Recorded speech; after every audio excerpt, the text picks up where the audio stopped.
Halo semua. Apa kabar untuk hari ini? Semoga harimu selalu menyenangkan ya bro. Selamat datang di channel YouTube saya. Tolong dibantu subscribe, like dan share ya, supaya saya terus semangat bikin kontennya. Wakakakak. Solen 4 chapter 705 bab 705 Pusat Pertukaran.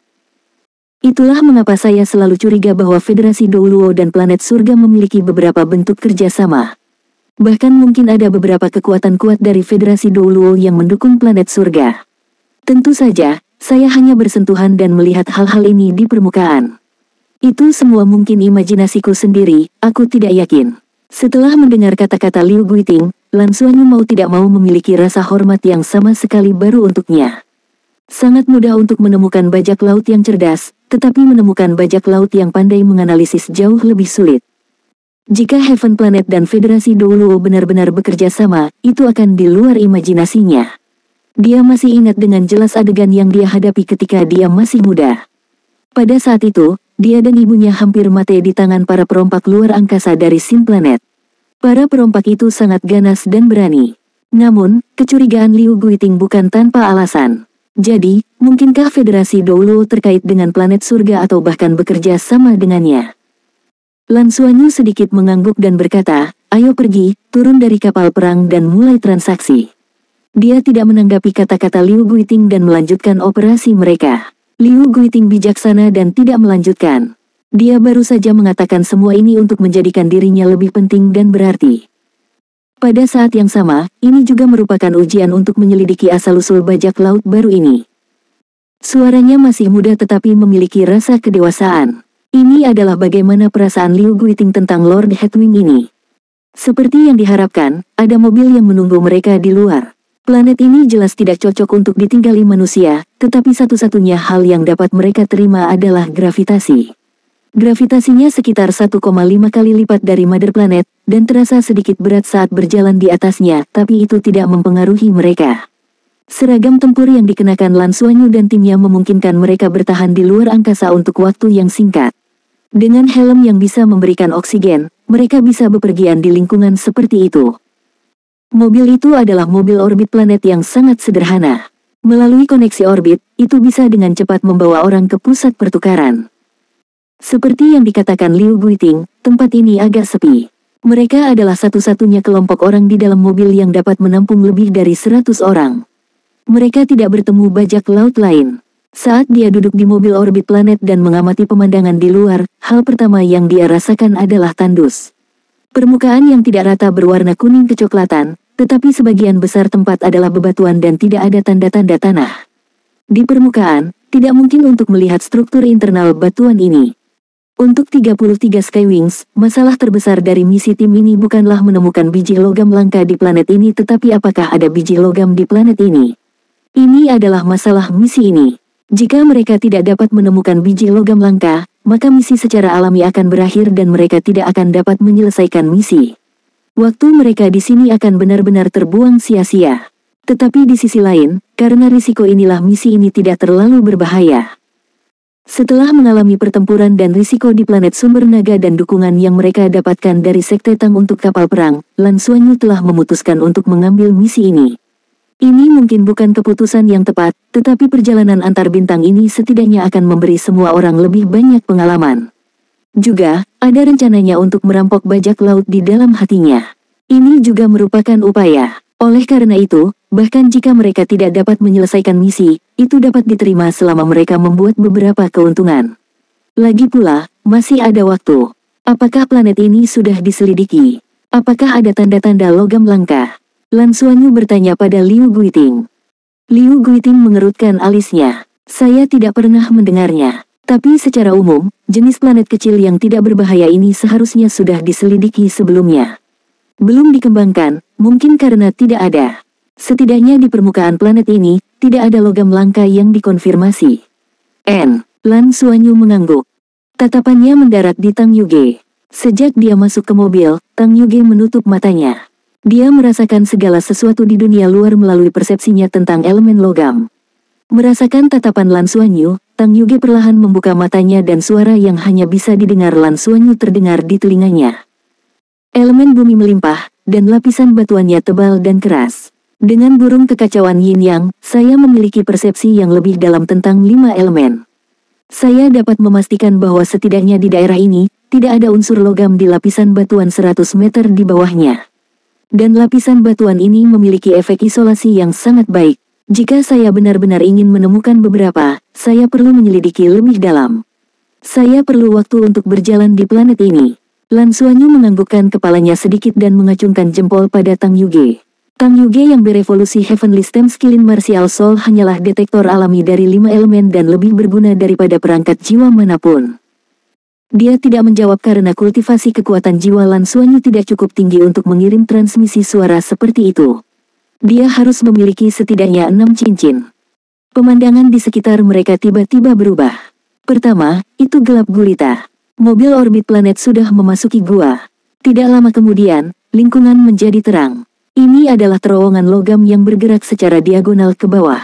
Tidak ada keraguan bahwa mereka sudah berada di dalam Exchange Center. Mobil berhenti di tempat yang menyerupai stasiun. Liu Guiting memimpin jalan dan semua orang turun dari mobil dan memasuki lift besar. Liu Guiting berkata dengan suara rendah, hanya ada pusat perdagangan di sini. Tidak ada fasilitas hiburan lainnya. Bahkan tidak ada tempat tinggal. Oleh karena itu, para perompak akan pergi setelah selesai dengan urusan mereka di sini dan kembali ke kapal perang mereka. Tapi pabrik modifikasi kapal perang di sini dikatakan sangat maju, dan banyak kapal perang dari kru bajak laut yang dimodifikasi di sini. Tapi biayanya sangat tinggi. Lan Xuanyu berkata, apa arti keberadaan pusat perdagangan seperti itu? Tidak bisakah kita melakukannya secara internal di planet surga? Siapa yang mengelola pusat perdagangan seperti itu? Liu Guiting berkata, pusat perdagangan dikelola bersama oleh 7 raja bajak laut yang hebat, jadi itu juga mewakili kehendak 7 raja bajak laut yang hebat. Itu sebabnya tidak ada yang berani membuat masalah di sini. Alasan utama untuk mendirikan pusat perdagangan eksternal seperti itu adalah karena ada beberapa hal yang tidak cocok untuk berdagang di planet surga. Misalnya, ada beberapa item berbahaya seperti virus alien dan bom super. Juga, pusat perdagangan eksternal semacam ini hanya cocok untuk kelompok bajak laut kelas atas untuk melakukan transaksi. Terutama kelompok bajak laut yang tidak berada di bawah komando langsung dari 7 raja bajak laut yang hebat, mereka lebih bersedia melakukan transaksi di sini. Itu lebih nyaman dan aman bagi mereka. Pada saat yang sama, pertukaran eksternal ini lebih murah daripada kembali ke planet surga karena mereka tidak perlu membayar biaya untuk masuk. Mereka juga dapat merapat kapal perang secara gratis. Untuk menyembunyikan kekuatan mereka, beberapa tim bajak laut akan memarkir beberapa kapal perang mereka di planet yang relatif aman ini setelah bersembunyi. Mereka memiliki segala macam fungsi, jadi keberadaan mereka sangat penting.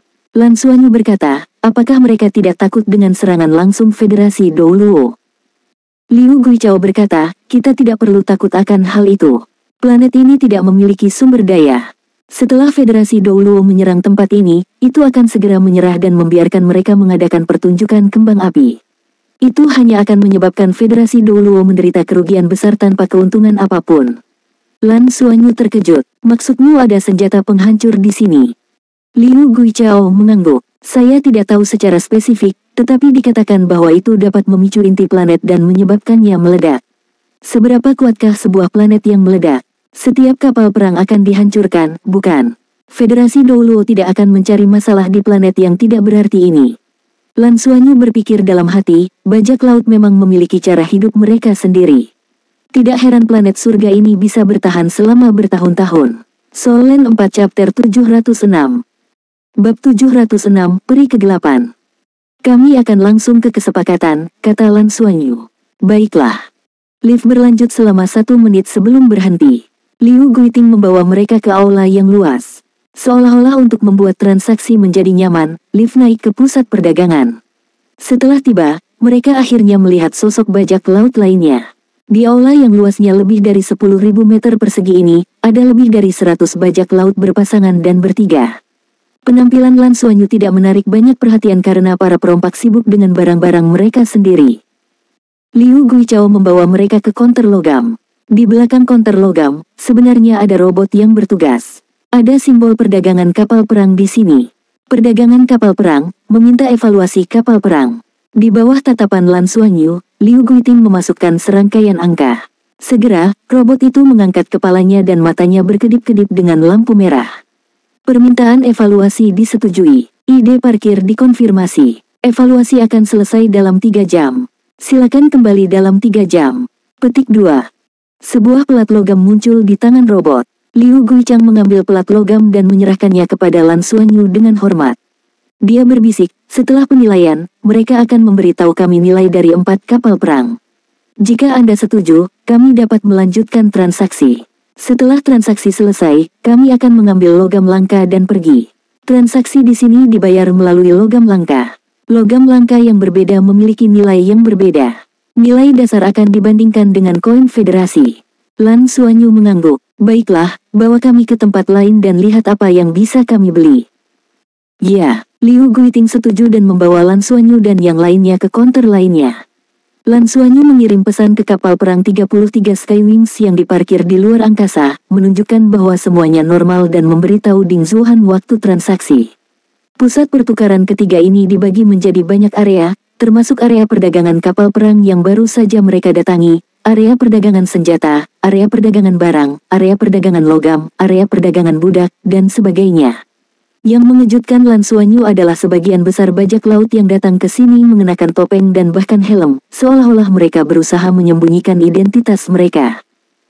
Segera, Lan Xuanyu melihat area yang dia minati, area perdagangan informasi. Karena penjelasan Liu Guiting tentang nilai informasi yang tinggi, dia tertarik pada hal ini. Dengan isyaratnya, Liu Guichao membawa mereka ke depan area perdagangan intelijen. Pada saat ini, hanya ada satu bajak laut di sini dan ketika dia melihat bajak laut ini, Lan Xuanyu terkejut. Itu adalah bajak laut wanita yang tingginya setidaknya 1,8 meter. Dia mengenakan armor lampu merah yang tampaknya merupakan jenis peralatan antara mesia dan implan, melindungi tubuhnya. Dia mengenakan penutup mata yang menutupi separuh wajahnya, hanya memperlihatkan sepasang mata merah muda yang aneh. Rambut merah panjangnya tergantung longgar di belakangnya, dan sepasang telinga yang tajam mengintip keluar. Setelah melihat bajak laut wanita ini, Lan Xuanyu dan yang lainnya terkejut. Tanpa sadar, Lan Xuanyu melirik Yuanen Hui Hui. Telinga yang tajam, mungkinkah dia peri? Sejak kapan elf bisa menjadi bajak laut? Yuanen Hui Hui secara alami melihatnya juga dan secara naluriah mengambil beberapa langkah ke depan. Setelah itu, Lan Xuanyu merasakan fluktuasi yang tidak stabil dalam auranya dan aura tajam meletus. Hui Hui, seru Lan Xuanyu. Yuanen Hui Hui segera terbangun dan aura tajamnya melemah. Tetapi dalam waktu singkat ini, bajak laut wanita di depan juga merasakannya. Dia berbalik dan melihat sekelompok bajak laut dengan topeng hitam di belakangnya. Lan Xuanyu berdiri di depan orang-orang dari 33 Skywings dan secara alami menatapnya. Wanita itu mengejek dan berbalik, terus mengoperasikan mesin di depannya. Dia tidak mengatakan apapun kepada tim Lan Xuanyu, seolah-olah dia yakin mereka tidak akan berani bertarung di sini. Tepat pada saat ini, Lan Xuanyu mendengar transmisi suara marah Yuanen Hui Hui. Elf gelap, mereka adalah pengkhianat. Mereka adalah elf api gelap dari elf gelap. Peri gelap. Ini adalah pertama kalinya Lan Xuanyu mendengar tentang ras ini, tetapi dia bisa tahu dari nada Yuanen Hui Hui bahwa peri gelap ini jelas tidak selaras dengan peri di planetnya. Liu Guiting menatap Lan Xuanyu dan Lan Xuanyu mengikutinya ke samping. Liu Guiting berbisik, apakah orang-orangmu tertarik pada bajak laut wanita tadi? Ini bukan tidak mungkin. Selama kita mampu membayar harganya, aku bisa mencoba berbicara dengannya.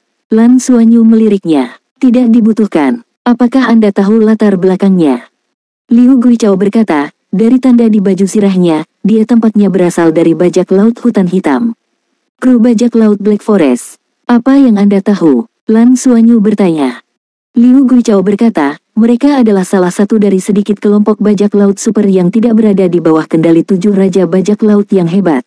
Mereka sangat kuat dan tidak ada yang tahu di mana markas mereka.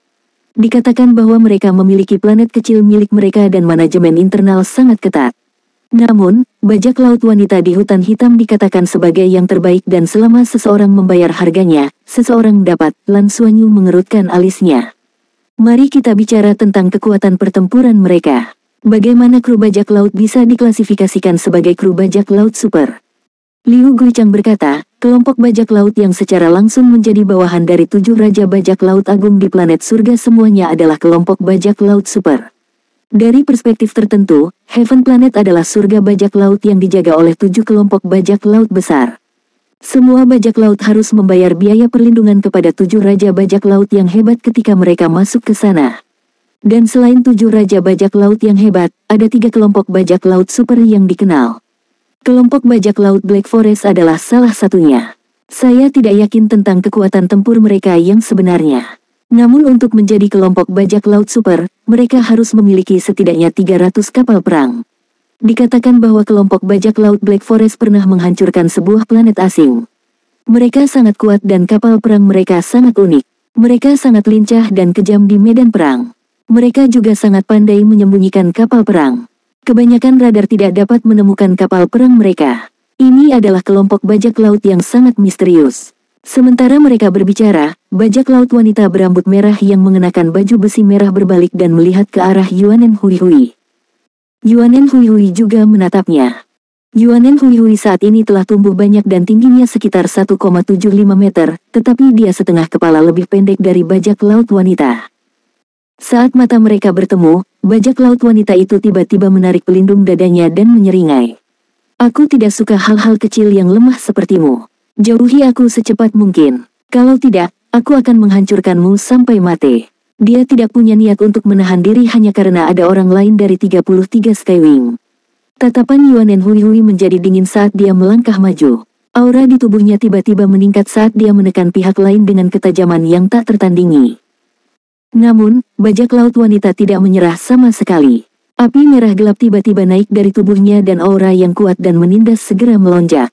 Itu tidak hanya ditargetkan pada Yuanen Hui Hui saja, tetapi juga menyelimuti semua orang dari 33 Skywings.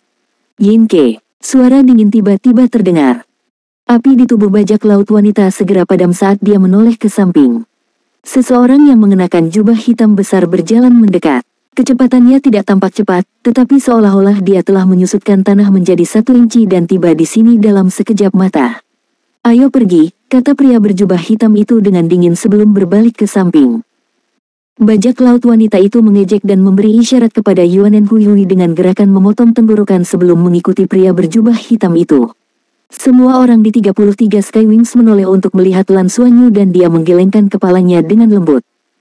Soul Land 4 Chapter 707 Bab 707 Hasil Penilaian.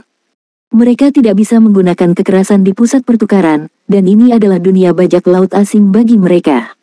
Lan Xuanyu dengan cepat kembali ke sisi Yuanen Hui Hui dan menepuk bahunya. Kita akan bicara ketika kita kembali. Yuanen Hui Hui mendapatkan kembali ketenangannya. Lan Xuanyu tanpa sadar menatap pria berjubah hitam itu, tetapi dia tiba-tiba merasakan sakit yang tajam di matanya. Jubah hitam pada pria berjubah hitam itu seperti pusaran hitam pekat yang menarik pandangannya. Sangat kuat. Tidak ada keraguan bahwa kedua orang ini sangat kuat. Ketika tubuh bajak laut wanita menyala dengan api, aura yang keluar dari tubuhnya setidaknya setara dengan Sage Douluo 7 cincin. Orang berjubah hitam itu jelas lebih kuat darinya dan kemungkinan besar adalah Soul Douluo atau bahkan Titlet Douluo. Mereka bukan orang yang bisa mereka provokasi sekarang. Setidaknya, tidak ada gunanya memprovokasi mereka. Setelah menenangkan emosinya, Lan Xuanyu membawa timnya ke counter intelijen untuk memeriksa. Mereka bisa membeli intelijen di sini atau menjualnya. Membeli intelijen, membayar harganya, membeli, dan memeriksanya relatif mudah. Lebih rumit untuk menjual informasi karena harus ada proses penilaian intelijen. Lan Xuanyu melihat daftar itu. Seperti yang diharapkan, harga setiap informasi sangat mahal dan ada segala macam informasi di dalamnya. Rahasia pamungkas planet surga, analisis kemampuan 7 raja bajak laut. Penghancur bajak laut tengkorak merah, identitas sosok kuat dari Akademi Shrek terungkap. Ringkasan analisis planet Bailu, target selanjutnya yang akan dihancurkan. Kali berikutnya upacara kawin planet Phoenix Merah akan diadakan dan jalan masuknya. Segala macam informasi sangat berlimpah, dan semuanya membutuhkan harga yang lumayan. Melihat semua ini, Lan Xuanyu tidak bisa menahan perasaan seperti dia telah kembali ke pusat pertukaran Akademi Shrek. Namun, kecerdasan di sini mencakup seluruh galaksi dan memiliki segalanya. Selanjutnya, dia sangat tertarik dengan judul-judul itu. Tetapi melihat harganya, minatnya secara alami menghilang. Liu Guiting berkata dengan suara rendah, informasi di sini harus mencapai nilai tertentu sebelum dapat diterima. Juga, begitu pembeli mengetahui bahwa informasi tersebut palsu, orang yang memberikan informasi tersebut akan dimasukkan dalam daftar hitam dan tidak lagi memiliki kualifikasi untuk melakukan pertukaran apapun. Jadi, informasinya sangat dapat diandalkan. Tapi harganya juga tinggi. Ini bukan informasi yang paling penting. Jika Anda benar-benar ingin mendapatkan informasi penting, target transaksi adalah 7 Raja Bajak Laut. Mereka ada di planet surga. Lan Xuanyu mengangguk, dia telah mendapatkan pemahaman yang lebih dalam tentang dunia bajak laut. Dia terus melihat judul di sana-sini dan kemudian di bagian lain dari pertukaran. Senjata dan peralatan juga sangat menarik baginya. Ada banyak jenis senjata dan peralatan yang berbeda. Di antara mereka, yang paling umum adalah senjata yang dapat digunakan di kapal perang, serta berbagai bahan habis pakai. Juga, ada area khusus untuk transaksi logam langka. Sebagai mata uang keras di luar angkasa, logam langka tidak pernah ketinggalan zaman. Segala macam senjata jiwa, misya, plane ruang angkasa, dan kapal perang memiliki tawaran yang jelas. Peningkatannya tidak di sisi ini, dan Liu Guiting telah memberitahunya bahwa itu ada di area lain. Mereka dapat mengerjakan berbagai perangkat jiwa sesuai dengan persyaratan, termasuk modifikasi kapal perang. Setelah melihat-lihat, Lan Xuanyu dan yang lainnya masih tertarik pada beberapa hal, terutama dalam hal logam langka.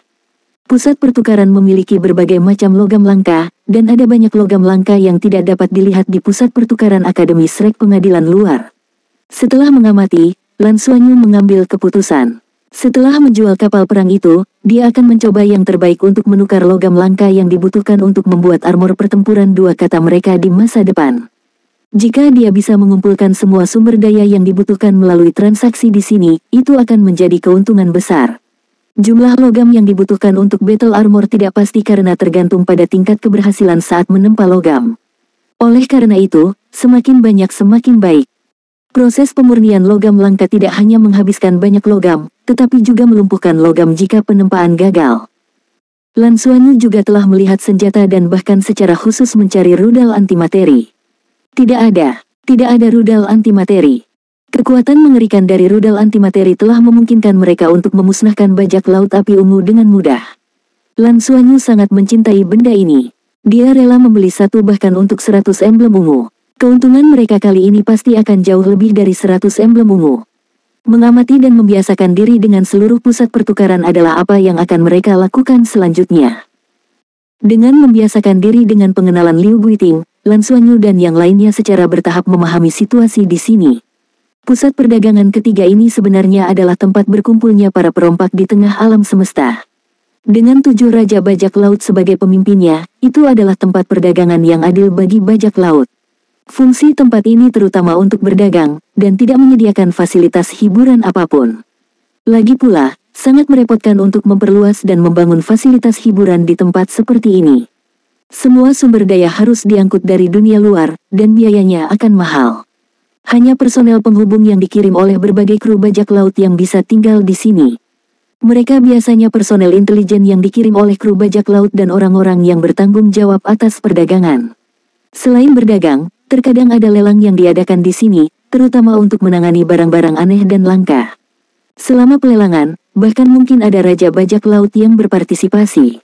Untuk memastikan bahwa pusat pertukaran ketiga dapat menarik bajak laut, para Raja Bajak Laut bersama-sama menjamin bahwa semua transaksi dan lelang akan aman. Ini sangat penting bagi kebanyakan bajak laut. Untuk memastikan bahwa tempat ini tidak diambil alih, para perompak secara khusus membuka terowongan ke inti planet ini. Ada sesuatu yang terkubur di sana, dan ia memiliki kemampuan untuk meledakkan planet ini. Selanjutnya, mereka telah memberitahu Federasi Douluo tentang berita tersebut. Beginilah cara semua pertukaran bajak laut ditangani. Maknanya sangat sederhana. Anda dapat menyerang jika Anda mau. Bagaimanapun, itu adalah planet yang tandus dan tidak berarti. Jika Anda menyerang, kami akan menghancurkan semuanya tanpa pandang bulu. Tidak ada yang bisa berpikir untuk mendapatkan apapun. Tentu saja, Federasi juga dapat memilih untuk menyerang dari luar angkasa, tetapi tidak ada yang bisa memprediksi jarak ledakan planet karena tidak ada yang tahu apa yang terjadi di dalam kerak bumi. Tidak perlu mengambil risiko, dan juga tidak perlu terlibat dalam perang skala penuh dengan bajak laut luar angkasa sebelum menghancurkan planet surga. Dengan demikian, pusat perdagangan ini bisa eksis dengan lebih damai. Bagi banyak bajak laut, itu masih sangat berarti. Senjata dan makanan adalah apa yang dibutuhkan bajak laut luar angkasa. Jika mereka benar-benar membutuhkan hiburan dan istirahat, mereka akan pergi ke planet Heaven, yang merupakan surga sejati bagi bajak laut. Tentu saja, mereka hanya bisa kembali ke sana dengan keuntungan yang cukup. Untuk menghindari pengungkapan, Lan Xuanyu dan timnya telah berkumpul bersama setelah mendapatkan pemahaman singkat tentang situasi dan menunggu penilaian kapal perang. Benar saja, notifikasi datang 3 jam kemudian. Kartu logam di tangan Lan Xuanyu menyala. Liu Guiting menunjukkan bahwa ini berarti penilaian telah selesai. Mereka kembali ke counter dan robot memproyeksikan layar di depan mereka. Hasil penilaian, kapal perang penyerangan kelas Meteor, rusak, tidak ada amunisi. Nilai, 300 ton logam dasar langka. Hasil penilaian, 3 kapal perang pengintai kelas sisa, rusak dan tanpa amunisi. Nilai, 170 ton logam dasar langka. Meskipun Lan Xuanyu sudah mengharapkan harga ini, itu masih menyebabkan ekspresinya berubah. Itu adalah 4 kapal perang. Hanya total lebih dari 400 ton logam langka dasar yang cukup. Yang disebut logam langka dasar mengacu pada jenis logam langka paling biasa yang dapat digunakan sebagai sumber energi kapal perang. Di antara logam langka, nilainya berada di bawah. Jika logam langka dari level ini diukur dalam lambang Shrek, 1 ton itu hampir tidak setara dengan lambang ungu. Soul Land 4 Chapter 708. Bab 708, tidak menjual budak. Meskipun 400 emblem ungu dianggap cukup banyak, itu masih sangat rendah dibandingkan dengan 4 kapal perang. Berapa nilai amunisi kapal perang 33 Skywings? Menurut perkiraan Lan Xuanyu, itu bernilai setidaknya 3.000 lambang ungu. Meskipun kapal perang kru bajak laut api ungu tidak dapat dibandingkan dengan kapal perang 33 Skywings, itu masih kapal perang kelas Meteor. Mereka benar-benar memberinya begitu sedikit. Bukankah ini terlalu sedikit? Lan mungkin tidak bisa tidak bertanya. Qianlei, yang berada di sebelahnya, mengatakan hal yang sama pada saat yang sama. Lan mungkin memutar matanya ke arahnya. Kenapa kamu meniruku? Qianlei membuka mulutnya tetapi tidak mengatakan apa-apa. Dia tidak tahu mengapa, tetapi semakin kuat dia, semakin dia takut pada Lan mungkin. Lan Xuanyu memandang Liu Guiting, yang tersenyum pahit. Begitulah cara kerja pertukaran. Mereka mengandalkan ini untuk mendapatkan uang, dan inilah perbedaan harganya. Sederhana dan nyaman untuk melakukan transaksi di sini, tetapi itu pasti tidak sepadan. Tetapi sebagian besar waktu, bajak laut akan memilih untuk melakukan transaksi di tengah untuk menghindari masalah. Setelah mendengar kata-katanya, Lan Xuanyu mengerti sedikit. Meskipun Liu Guiting tidak mengatakannya secara eksplisit, maksudnya jelas. Ini hanyalah tempat untuk menjual barang curian. Untuk bajak laut, itu adalah tempat untuk menjual barang curian. Mengapa ada tempat untuk menjual barang curian di antara bajak laut? Itu karena mereka seperti mereka, perampok-perampok. Banyak tim bajak laut memiliki latar belakang mereka sendiri. Mungkinkah mereka akan pergi ke planet Heaven untuk menjual jarahan mereka setelah menjarah, terutama kapal perang? Jika mereka menjadi sasaran, latar belakang, pihak lain, jangan bicara tentang apakah mereka bisa menanganinya atau tidak, berapa banyak masalah yang akan terjadi. Oleh karena itu, pertukaran semacam ini sederhana dan nyaman, dan mereka tidak akan melihat ke sumbernya. Itu adalah cara paling sederhana untuk menyingkirkan barang curian, jadi harga yang diberikan secara alami akan sangat rendah. Para raja bajak laut telah mendapatkan perbedaan ini.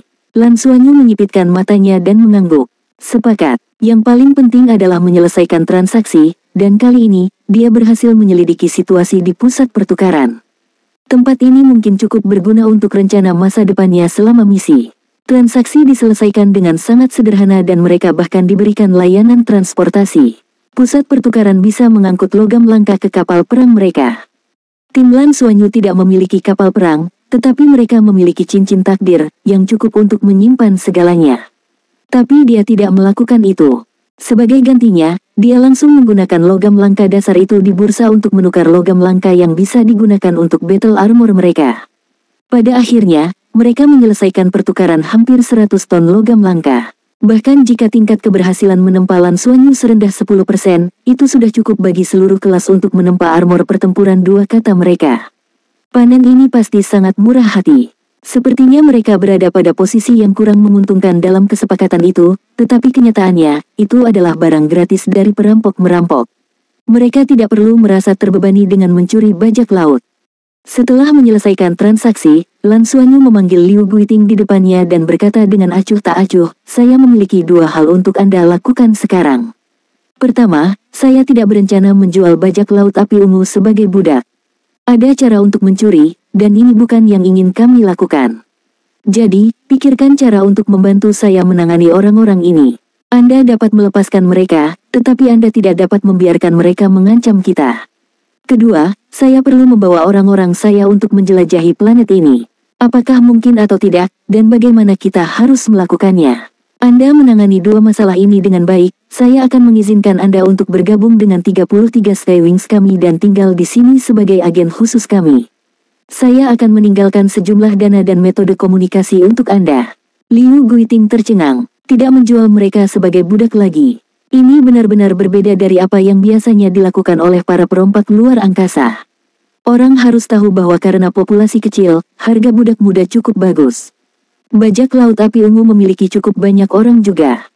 Bagi Liu Guiting, dia sebenarnya tidak punya banyak pilihan. Haruskah dia memikirkan cara untuk menyelamatkan Shen Junji dan yang lainnya? Dia tidak berani berpikir seperti itu. Meskipun bajak laut luar angkasa di depannya tidak menjual mereka sebagai budak, dia pasti tidak berpikir bahwa orang-orang ini baik. Sebaliknya, di dalam hatinya, dia bahkan lebih takut. Pihak lain mengandalkan satu kapal perang untuk menyerang kru bajak laut mereka yang memiliki lebih dari 10 kapal perang dan bahkan menggunakan senjata yang sama merusaknya dengan rudal antimateri. Mereka galak dan tegas saat bergerak. Dia tidak tahu mengapa mereka tidak menjual mereka sebagai budak dan dia menemukan bahwa orang-orang ini tampak lebih misterius. Ada penjelasan lain untuk tidak menjual mereka sebagai budak, untuk membungkam mereka. Sangat mudah untuk membungkam mereka di tengah alam semesta. Apakah kamu benar-benar akan melepaskannya atau? Liu Guichao membuat gerakan memotong di lehernya. Lan Xuanyu berkata dengan acuh tak acuh, "Apa gunanya membunuh orang? Itu tidak layak. Biarkan mereka pergi, pikirkan cara." Liu Guichao menghela napas lega. Baiklah. Apa yang Anda pikirkan tentang ini? Atas nama bajak laut api ungu, saya akan mengeluarkan permintaan bantuan di sini dan meminta bantuan langsung dari planet surga, meminta mereka untuk menjemput orang-orang dari bajak laut api ungu. Kita bisa mengangkut mereka ke sini sebentar lagi dan aku akan menemukan tempat untuk mengunci budak mereka. Beri saya otorisasi dan beritahu mereka bahwa saya adalah orang yang bertanggung jawab untuk mengawasi mereka. Setelah transaksi selesai, kalian bisa pergi. Saya akan tinggal dan menunggu orang-orang dari planet surga datang dan menjemput mereka. Ketika saatnya tiba, saya akan membiarkan mereka pergi. Lan Xuanyu memikirkannya sejenak dan berkata, tentu. Dia tidak terlalu memikirkan apakah Liu Guiting akan kabur bersama bajak laut api ungu atau tidak. Bagaimanapun, setelah masalah ini selesai, Liu Guiting ini tidak akan banyak berguna lagi. Dia hanya harus membantu mereka menangani para tawanan. Alasan mengapa dia tidak menjual mereka sebagai budak adalah karena itu melewati garis bawahnya. Mencuri bajak laut bisa dikatakan menegakkan keadilan atas nama surga, tetapi jika dia menjual mereka sebagai budak, lalu apa perbedaan antara mereka dan bajak laut luar angkasa? Dia tidak ingin menanggung noda seperti itu pada dirinya dan teman-teman sekelasnya. Bukan karena dia merasa dirinya tinggi dan perkasa, tapi dia hanya ingin mengikuti kata hatinya. Dia berpikir begitu dan melakukannya. Tidak ada orang di sekitarnya yang mengajukan keberatan. Setelah mendengar bahwa Lan Xuanyu tidak lagi berencana untuk menjual budak, mata mereka menjadi lebih jernih. Sedangkan untuk eksplorasi planet, tidak sulit karena tidak ada batasan yang diberlakukan. Hanya saja begitu mereka meninggalkan pusat pertukaran, keselamatan mereka tidak lagi terjamin. Lan Xuanyu menyuruh Bing Tianliang dan timnya untuk tetap tinggal dan mengawasi Liu Guiting. Kemudian, dia memberitahu Ding Zuhan bahwa mereka dapat menjatuhkan 2 kapal bajak laut yang penuh dengan orang. Dia memarkirnya di area dok di luar Third Exchange Center tetapi tidak terburu-buru untuk melakukan transaksi. Untuk menghindari masalah yang tidak perlu, mereka harus menyelesaikan misi terlebih dahulu dan kemudian melanjutkan dengan transaksi 2 plane ruang angkasa bajak laut terakhir. Penilaian dilakukan terlebih dahulu untuk menghemat waktu. Lan Xuanyu, di sisi lain, membawa 6 anggota timnya keluar dari pusat pertukaran untuk menjalankan misi Skyfighter. Lingkungan planet ini tidak terlalu buruk. Meskipun tidak cocok untuk bertahan hidup, tidak ada fenomena alam yang sangat buruk. Dia melepaskan kekuatan spiritualnya dan diam-diam merasakan perubahan di sekelilingnya. Menurut informasi dan pemahaman Liu Guiting tentang tempat ini, tidak ada makhluk hidup di planet ini. Risiko bahaya sangat rendah, kecuali mereka bertemu dengan bajak laut lain yang juga sedang menyelidiki. Untuk memastikan keselamatan mereka, mereka tidak meninggalkan pusat pertukaran tetapi menemukan tempat di dekatnya untuk berhenti. Lan Xuanyu mengisyaratkan Tang Yuge untuk memulai. Tang Yuge mengangguk dan melepaskan avatar jiwa bela diri. Pada saat berikutnya, dia berubah menjadi kilin batang surgawi. Cahaya 10 warna menyala dan menghilang ke tanah. Dia telah menggunakan teknik pelarian bumi dan menghilang. Tidak ada yang lebih cocok untuk mencari biji logam langka selain dia. Yang lain hanya harus melindunginya.